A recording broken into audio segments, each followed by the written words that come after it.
Örgümü Dediniz kanalımdan dünyadaki tüm dostlara selamlar, sevgiler, saygılar. Örgümü Dediniz kanalıma hepiniz hoş geldiniz.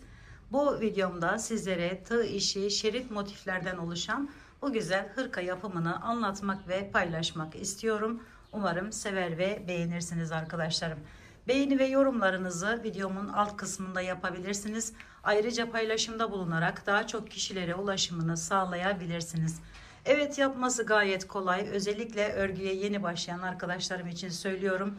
Biraz böyle tığ işi, biraz iğne işi dikerek yapacağız buraları. Bütün detaylarıyla sizlere videomda anlattım arkadaşlarım. Eğer aklınıza herhangi bir soru takılırsa yorum kısmına yazabilirsiniz.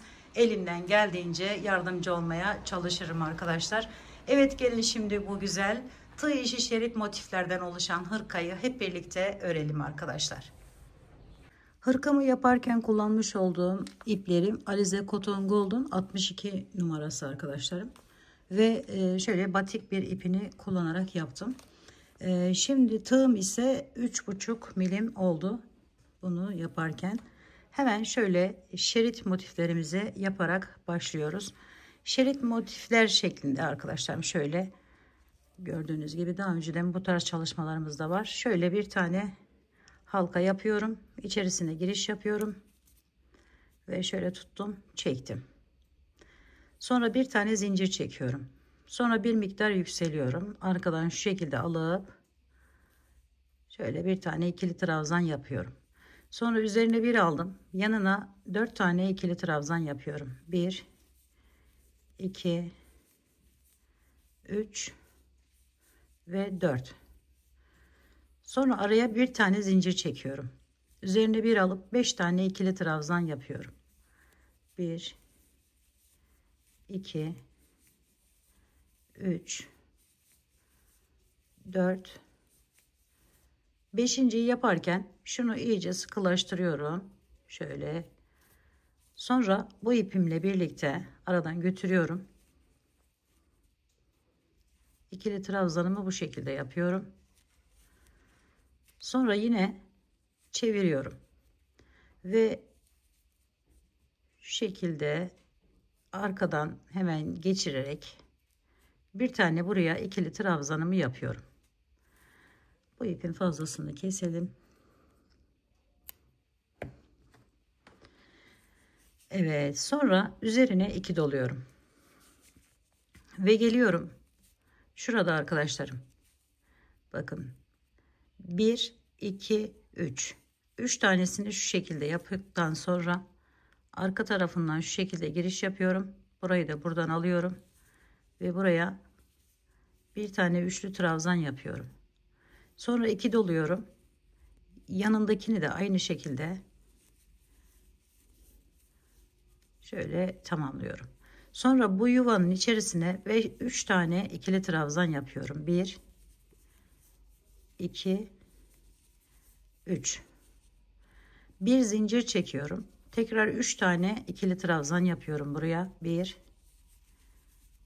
2 3. Sonra 2 doluyorum. Hemen bakın şu yanındakinin şu boşluktan giriş yapıyorum. Bu şekilde şöyle arkasından aldım ilmeği ve üçlü trabzan yapıyorum. 2 tane. Birini yaptım. Şimdi diğerini de aynı şekilde alıyorum. 2.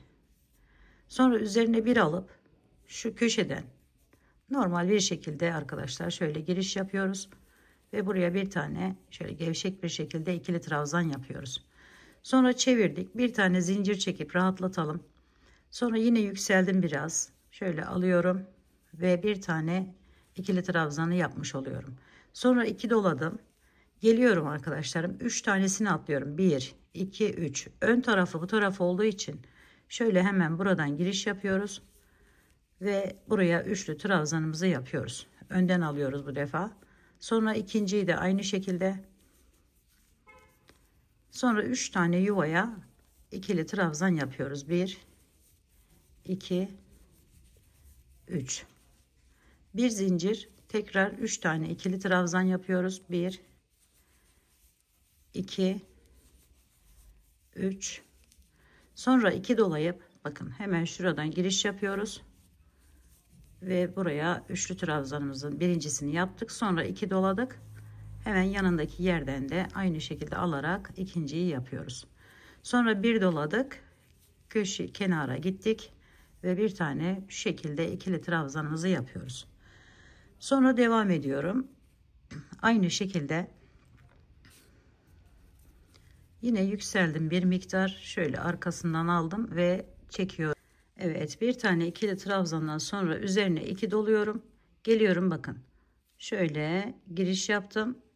Şuradan da çıkarttım ve aldım. Sonra üçlü trabzanımı yapıyorum birincisini. 2 doladım. Hemen yanındakini de aynı şekilde. Sonra 3 tane ikili trabzanımı yapıyorum. Bir zincir çektim. Tekrar 3 tane ikili trabzan yapıyorum. 1, 2, 3. 2 doluyorum. Ve yine bakın şu şekilde alıp şuradan çıkartıyorum. Bunun arka tarafı da, ben burayı arka olarak kullandım arkadaşlarım. Bu tarafı da bakın şöyle bir model oluyor. Dilerseniz bu tarafı da kullanabilirsiniz. Buraya üçlü trabzanımızı yapıyoruz. Bu arada 5. ipimi başladım arkadaşlarım. Onu da söyleyeyim. Elimiz tutarsa aynı şekilde yapabilirsiniz.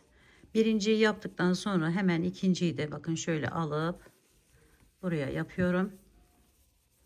Sonra bir tane üzerine alıp kenara gidip oraya ikili trabzanımı yapıyorum. Evet, önden görünümü bu şekilde, arka görünümü bu şekilde arkadaşlar. Dediğim gibi her iki tarafı da rahatlıkla kullanabilirsiniz. Şöyle çok güzel şallar da yapabilirsiniz. Şöyle bir tane yaptıktan sonra 2 doluyorum. Bu defa önde olduğum için önden hemen şöyle giriş yapıyorum. Ve üçlü trabzanımı yapıyorum.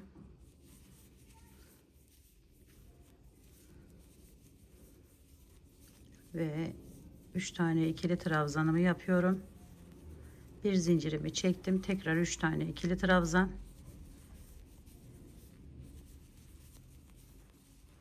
Sonra 2 doladım. Önde olduğum için şöyle önden hemen giriş yapıp 2 tane üçlü trabzanı yapıyorum bu şekilde. Evet, bakın şöyle bir görüntü elde ediyoruz. Şimdi bu görmüş olduğunuz kolu arkadaşlarım. Kollarda ben çok uzun olmasını istemediği için bu şekilde yerlerden bakın şöyle 1, 2, 3, 4, 5. Bunu santimleyip, yani kime yapacaksanız ona göre santimleyip bu yapraklarımızı, bu çiçeğimizi, motifimizin boyutunu dilediğiniz büyüklükte yapabilirsiniz. Bana 20 tane yeterliydi kollar için arkadaşlar. Ve 6 tane şerit motif kullandım. 1, 2, 3, 4, 5 tanesini yaptım. Şimdi bunu da tamamlayıp buraya eklemesini göstereceğim sizlere. Şimdi bu kolu dediğim gibi 20 tane yerden oluşuyor. Hemen şöyle yan kısmını göstereyim. Normal şeyi bu arkadaşlarım. Bakın şöyle burayı tamamladım ben. Bu kolu gördüğünüz gibi buradan ekleyeceğiz. Bunları da göstereceğim ben sizlere. Şöyle arka ön.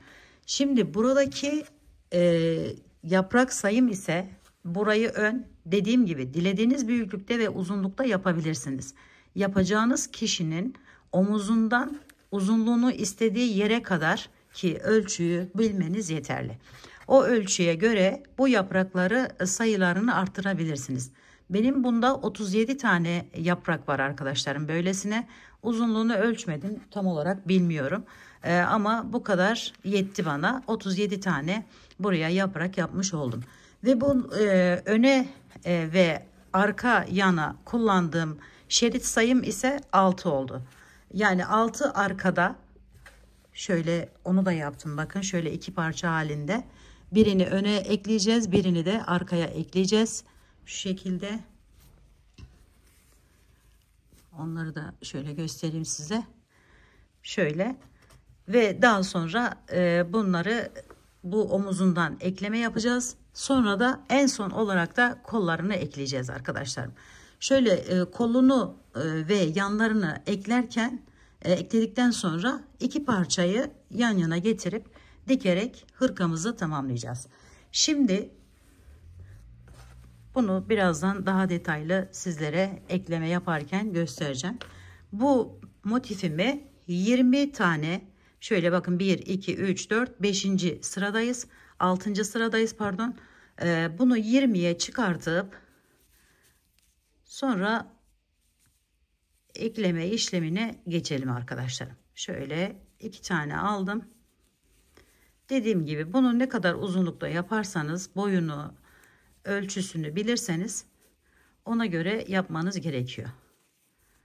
Bana 20 tane yettiği için ben 20 tane bu şekilde yer yapacağım arkadaşlar.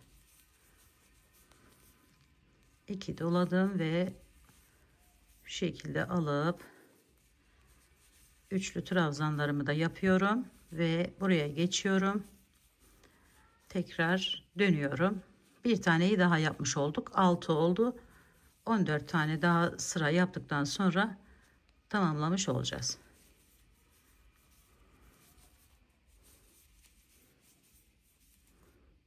İki tane üçlü trabzan gördüğünüz gibi, sonra 3 tane ortaya ikili trabzan, bir zincir, tekrar 3 tane ikili trabzan yapıyorum. Sonra 2 tane daha üçlü trabzan yapıp kenardaki ikili trabzanıma geçiyorum. Evet, bu şekilde tamamlayalım. Evet arkadaşlarım, şimdi bunun ölçüsünü de vereyim ben size. Eğer benim örümümle, yani elimiz tutmayacaktır eminim, ama şöyle 33 santim civarında bu yapmış olduğum yer. Ön ve arka uzunluğunu da şöyle yapayım. Dediğim gibi bunu kişinin boy ölçüsüne göre ayarlamanız gerekiyor. Şöyle 62-63 santim civarında arkadaşlarım, burası da. Toplamda dediğim gibi ben 37 tane yaprak şeklinde yer yapmıştım burası için. Şimdi bunları da söyledikten sonra bu şerit motifimizin kenar kısmına geldiği sıra, bu benim 20. çiçeğim, yaprağım. Şöyle geldim ve buradan giriş yaparak buraya bağlıyorum. Şimdi arkadaşlarım öne geçtim. Şu şekildeyim. Bakın bu durumdayım. Buraya geliyorum. Şöyle içinden alıp biraz geri gitmek amaçlı şöyle bir tane zincirle tutunuyorum. Sonra biraz yükseldim, yine şöyle alıyorum ve birinci ikili trabzanımı yapıyorum. Hemen yanındaki bu yere 2 tane daha ikili trabzan yapıyorum. Şöyle, yani 3'e tamamlamış oluyorum. Sonra üzerine bir aldım. Bakın 1 2, bunu üzerine giriş yapıyorum. Tam ortadaki üçüncünün. Buraya 3 tane ikili trabzan yapıyorum. 2 ve 3. Sonra bir aldım üzerine, ortadaki boşluğa giriş yapıyorum. 1 2 3. Eğer bunu, bu tarafını düz tarafı olarak kullanacaksanız arkadaşlarım, bu tarafa bu ikili trabzanları bu şekilde yapmanız gerekiyor. Bu tarafı kullanacaksanız ise bu tarafa doğru gelmeniz gerekiyor. Bakın burası da ayrı bir güzel görünüyor. Hangisini isterseniz o şekilde. Şimdi yine 1 2 3.'den giriş yapıyorum. Ve buraya şöyle 3 tane ikili trabzan yapıyorum. Sonra üzerine bir aldım. Bakın şu kenardan giriş yapıyorum buraya. 3 tane ikili trabzanımı yapıyorum. 2 3. Burası benim köşem olacağı için bir tane zincir çekiyorum. Tekrar aynı yerin içerisine 3 tane ikili trabzan daha yapıyorum. 2 ve 3. Sonra bütün bu boşluklara arkadaşlarım, şu kenardaki bütün boşlukların içerisine 3'er tane ikili trabzan yapıyoruz ve motifimizi tamamlıyoruz. 1 2 ve 3. Az önce vermiş olduğum ölçüler arkadaşlarım ipinize, tığınıza, elinize göre değişecektir. Onu da söylemiş olayım.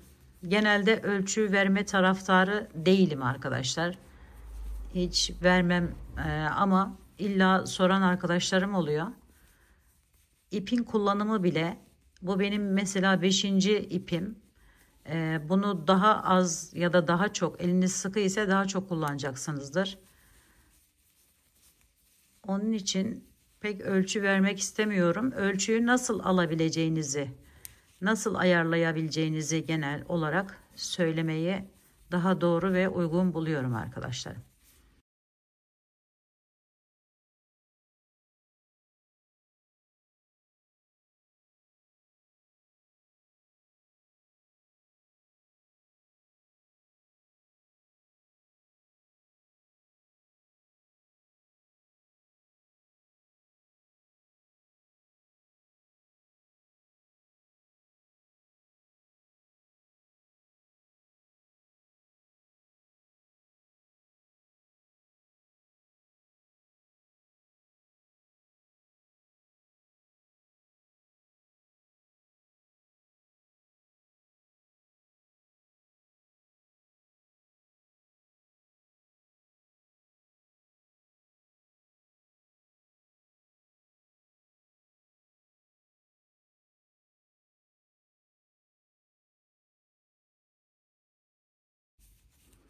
Evet, bakın son köşeye geldim. Şimdi burada bir zincir çekiyorum. Üzerine bir aldım. Yine aynı diğer tarafta uyguladığım işlem gibi. 1, 2, 3 tane ikili trabzanımı yaptım. Şimdi üzerine bir alıyorum. Bakın hemen şuradan giriş yapıyorum. Buraya 3 tane, 1, 2, 3. Sonra üzerine bir alıyorum. Tam ortaya bakın arkadaşlar. Buradan da giriş yapıyorum. Yine buraya da 3 tane ikili trabzanımı yapıyorum. 2 ve 3. Sonra üzerine bir alıp tekrar bakın şuradan giriş yapıp buraya da 3 tane ikili trabzan. 1, 2 ve 3. Sonra tekrar üzerine bir alıyorum. Tam bunun karşı tarafına gelen kısmı burası. Buraya da 3 tane ikili trabzan. 1, 2, 3. Bir zincir. Tekrar 3 tane ikili trabzan yapıyorum buraya da. Sonra hepsini yine 3'er tane ikili trabzanlar ile tamamlıyorum arkadaşlarım.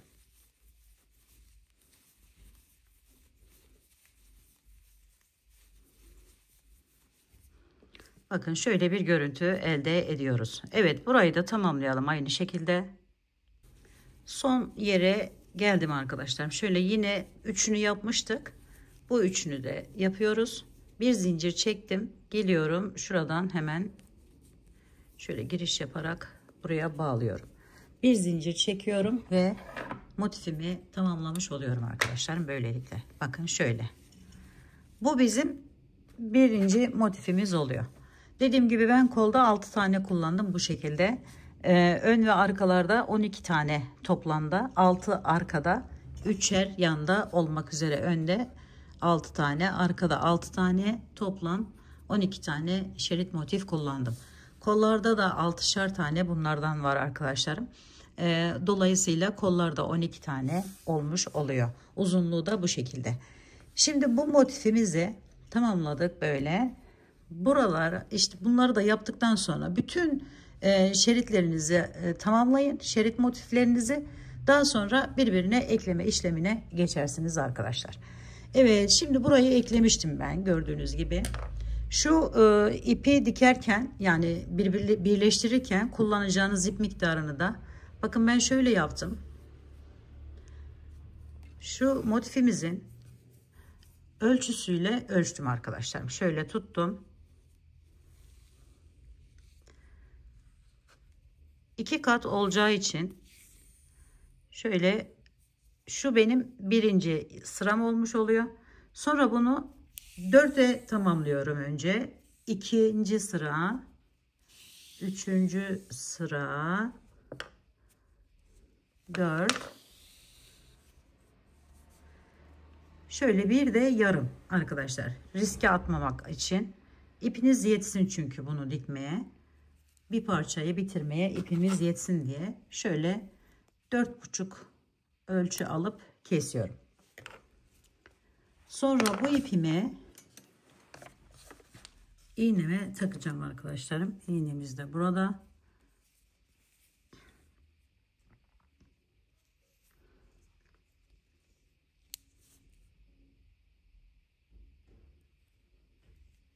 Küt uçlu iğne kullanırsanız elinize batma riskini de ortadan kaldırırsınız. İğneye geçirdikten sonra şu ipleri iki ucunu şu şekilde birleştirin arkadaşlarım. Yani bir düğüm atın. Ucundan atın. Sonra şu şekilde yaparak bir tamamen düzleştirelim. Güzel dursun çünkü şu yerleri.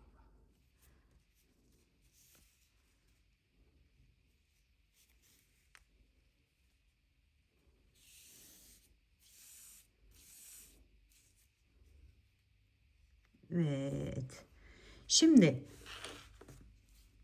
burası ön tarafımız arkadaşlar. Kullanacağım yerim. Şöyle bakın, bu motifimi alıyorum. Hemen arkasından bakın şuradan şöyle biraz gelin ki şey olmasın, çıkmasın. Şöyle aralarından geçirdim ve bu delikten geçiriyorum arkadaşlar iğnemi. Şöyle çekiyorum. Bu arkadan da şöyle aldım ve çekiyorum buradan. Bu ipimiz burada kalsın arkadaşlar, çıkmasın. Evet, şöyle saklayalım bunu. Şimdi bu köşedeyiz. Birleştireceğimiz motifimizin köşesi burası. Bakın şu bir zincirli yerimiz. Şöyle iyice görünsün arkadaşlar. Şurası. Bakın buradan giriş yapıyorum. Ve ipimi şöyle çektim.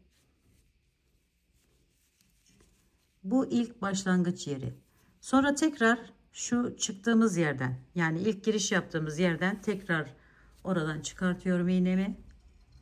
Burayı bilen arkadaşlarım geçebilir ayrıca. Şimdi arkadaşlarım bakın şöyle ikisini de tutalım. Buradan bir sonrakinden giriş yapıyorum. Bunun da aynı bu tarafından çıkartıyorum iğnemi ve çekiyorum.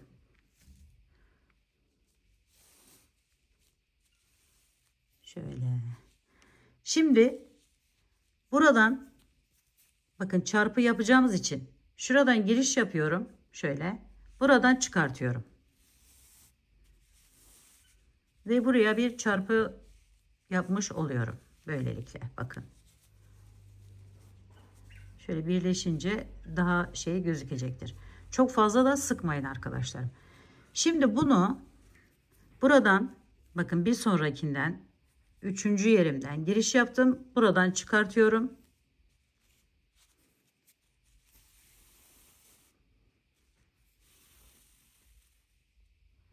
Sonra şöyle bakın.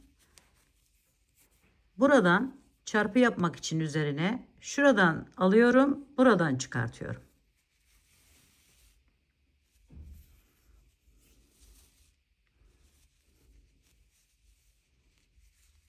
Bakın şöyle çarpılar oluşturarak bağlamış oluyoruz. Sonra diğerine geçiyorum. Bakın şuradan giriş yaptım. Buradan çıkartıyorum.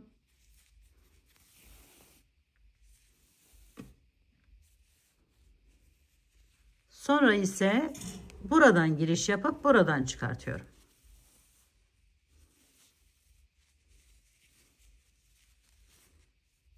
Şöyle bir görüntü elde ediyoruz arkadaşlar. Evet, bu şekilde devam ediyoruz. Bakın şimdi aşağı, yani bu tarafı sağ taraftayız. İğnemiz sağda. Hemen üstten giriş yaptık. Buradan çıkarttık. Buraya önce bağlıyoruz. Bu şekilde. Sonra bununla gelip buraya bağlıyoruz.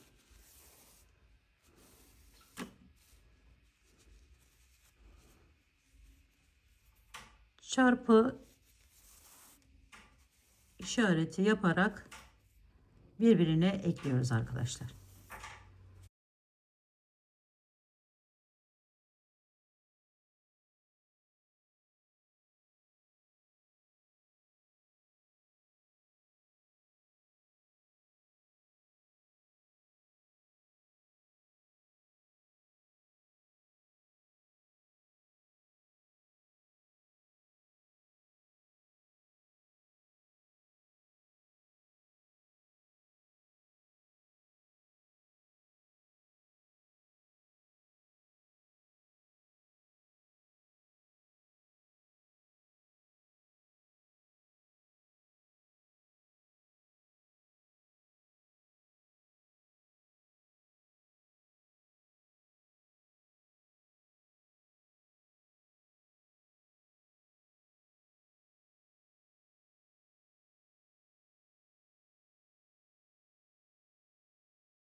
Evet, son yere geldim. Yine buradan girişimi yapıyorum ve burayla bağlıyorum. Şöyle iyice sıkarak. Bu son kısmı biraz sıkı yapıyoruz arkadaşlarım ki şey olmasın. Şöyle. Sonra arkadan biraz ipimizi yürütüyoruz.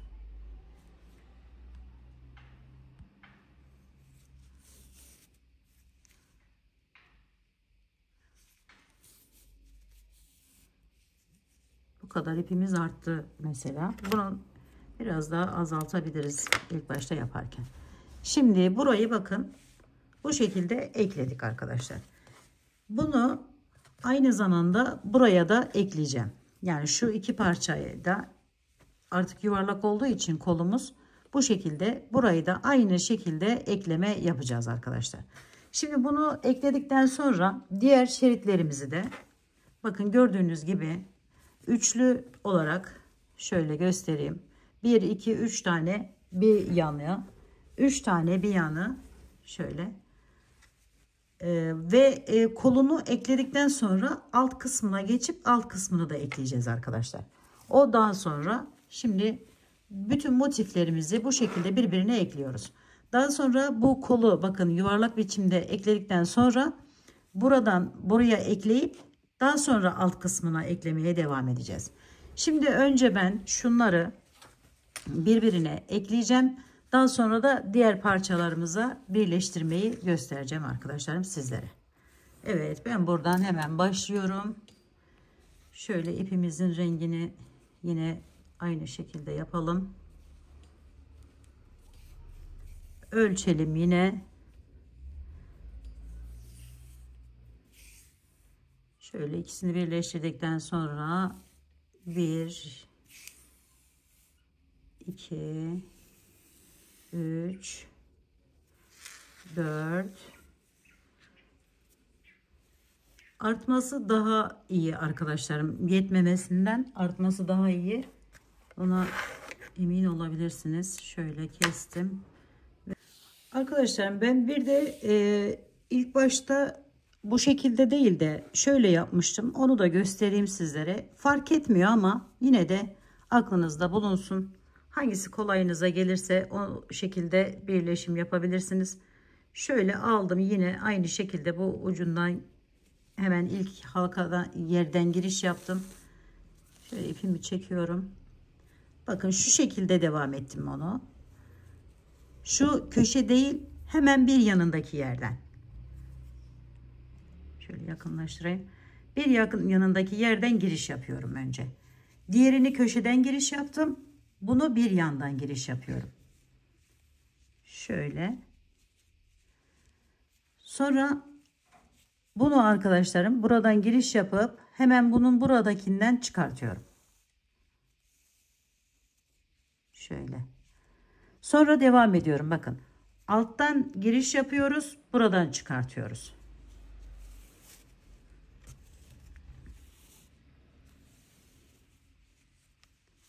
Alttan yaptık girişimizi, üsttekinden devam ediyoruz.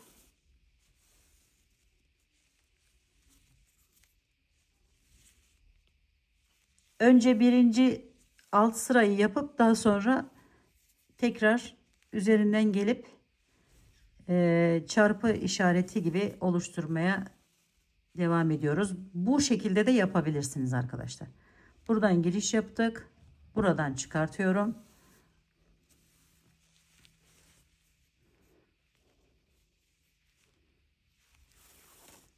Yani hangisi kolayınıza giderse o şekilde yapabilirsiniz.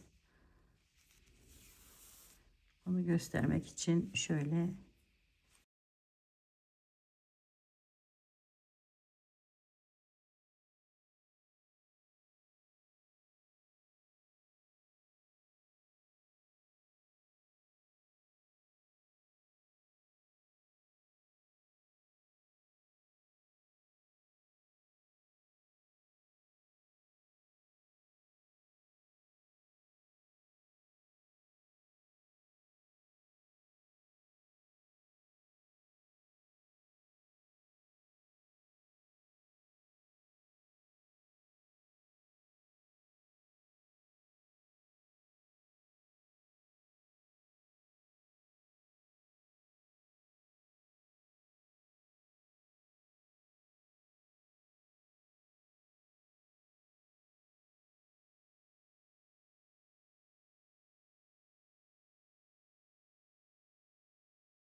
Şimdi buraya geldim arkadaşlarım. Bakın köşelerden giriş yaptıktan sonra hemen buradan tekrar alıyorum. Şöyle altta kalmasın ip diye. Şimdi tam tersini yapıyorum. Buradan giriyorum, buradan çıkartıyorum. Şöyle de çevirebilirim. Bakın şöyle alıp diğer tarafa gidiyoruz ve yine böyle bir çarpı oluşturmuş oluyoruz arkadaşlar. Dediğim gibi isterseniz az önce gösterdiğim şekilde, isterseniz bu şekilde yapabilirsiniz. Hangisi kolayınıza gelirse.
Evet, son yerime geldim. Bakın burada atlamıştık, burayı yapmamıştık. Buradan giriş yapıyorum. Şöyle çarpımı oluşturup tekrar karşısındaki köşeden giriş yaptım. Şöyle bir tane daha buradan alta iniyorum. Ve şöyle çeviriyorum arkadaşlar arkasını. Şöyle aradan biraz ipimi yürüterek gizliyorum ve kesiyorum. Evet, bu kısmını arkadaşlarım, omuz kısmı. Omuz kısmını ilk başta gösterdiğim şekilde yaparsanız daha rahat edersiniz. Gerçi fark etmiyor, yani her ikisini de kullanabilirsiniz ama şöyle hemen biraz arkadan giriş yapalım, gelelim. Önce bu köşeye ipimizi bağlayalım.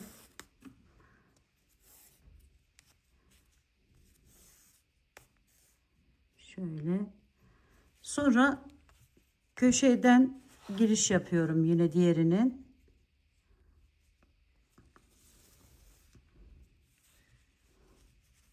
Bu şekilde buradan yapıp buradan alıyorum.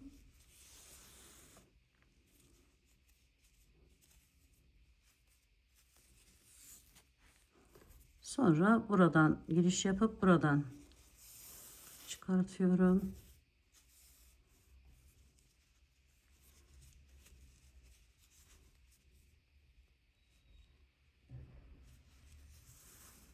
Bu buradan yukarıya doğru bakıyor. Bu da buradan yukarıya doğru bakıyor arkadaşlar. Onu da dikkat edin.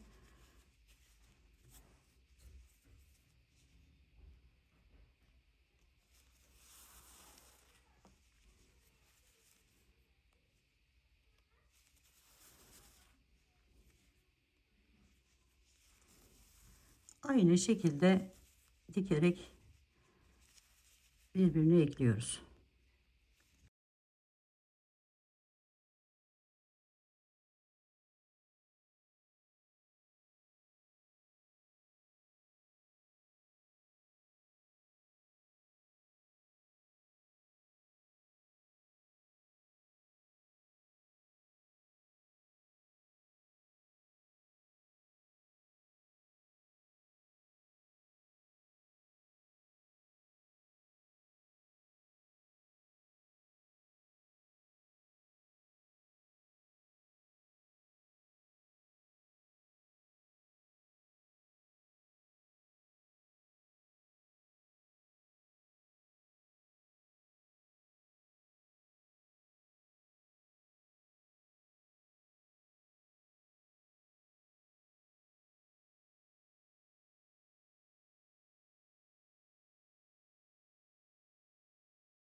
Evet, bakın burayı da bu şekilde birbirine eklemiş olduk arkadaşlar. Şimdi buradan kolunu,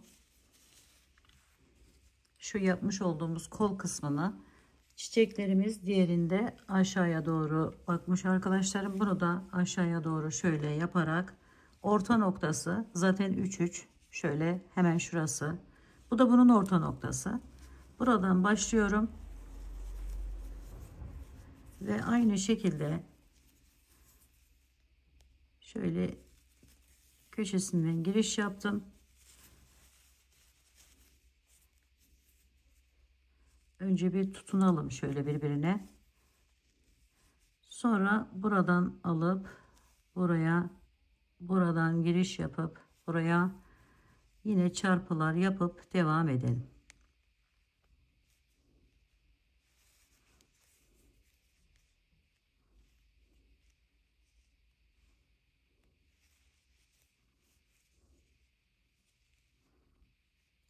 Evet, ipi burada bitirmiş olduk. Bakın şöyle.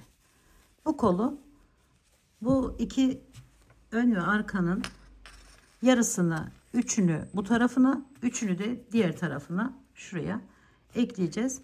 Sonra buradan devam edip bu alt kısmına ekleyeceğiz arkadaşlar.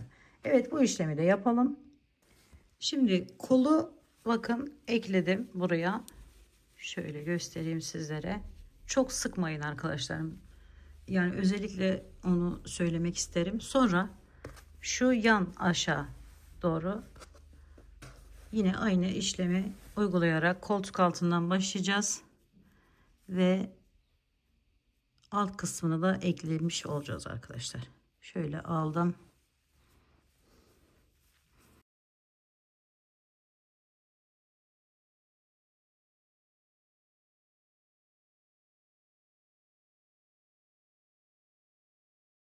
Evet arkadaşlarım, şimdi bakın iki parçamı da tamamladım. Şimdi bunu ilk başta gördünüz ama şuraya kadar eklemek istiyorum. Yani bu boyun oyuntusu olması için. Dolayısıyla şöyle tarafını çeviriyorum. Arka. Ben şöyle düşündüm. Yani arkayı buraya yapmayı, önü de burayı olsun diye. Şöyle hangi tarafı arka yapacaksak şöyle en alta geliyoruz.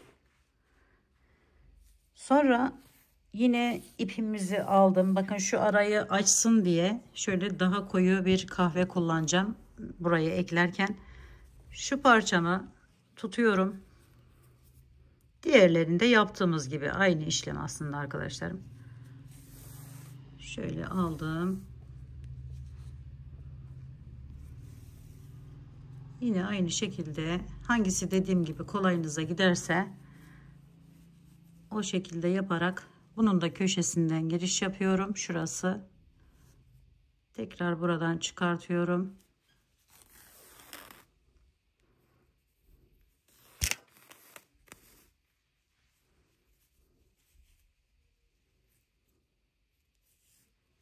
Evet, önce bir tutunduk şöyle. Gördüğünüz gibi sonra başlıyoruz çarpıları, x'leri atmaya. Evet.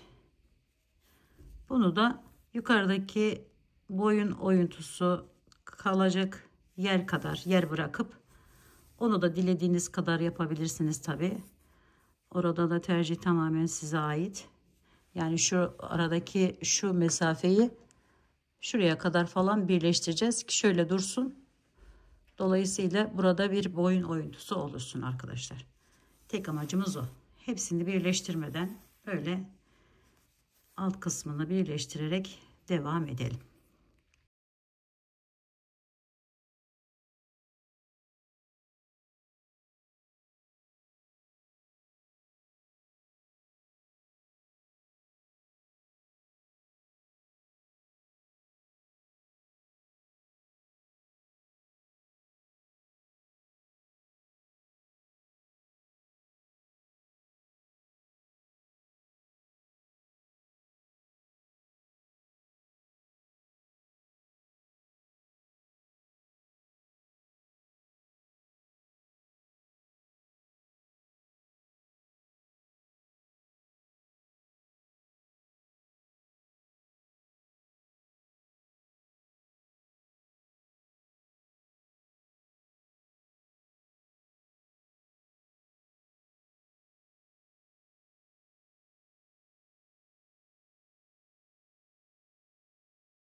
Evet arkadaşlarım, bakın arkayı da şöyle şu kadar bıraktım ben.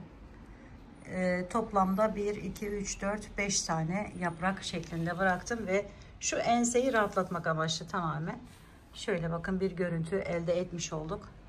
Buhar ütüsü de yaptım ayrıca ve hırkamızı tamamlamış olduk. Umarım sevmiş ve beğenmişsinizdir.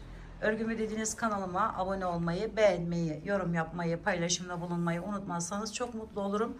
Bir dahaki en farklı, en değişik örgü model, teknik ve tasarımlarında görüşmek üzere. Hoşça kalın, sağlıkla kalın, Allah'a emanet olun arkadaşlar.